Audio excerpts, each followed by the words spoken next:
শিক্ষক ধন্যবাদ আয়োজনকে।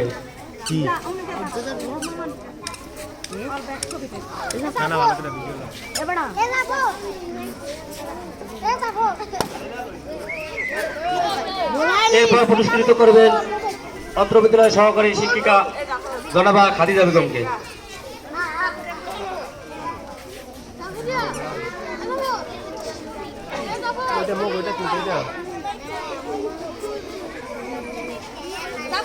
এরপর পুরস্কৃত করিবেন শিক্ষিকা জনাবা মমতা বেগমকে।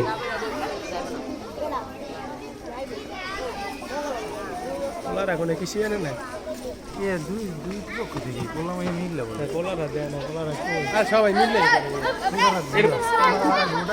এরপরে পুরস্কৃত করিবেন কোনো দাঁড়াই নেই অত্র বিদ্যালয়ের সহকারী শিক্ষিকা জনাবা নিশাত জাহানকে।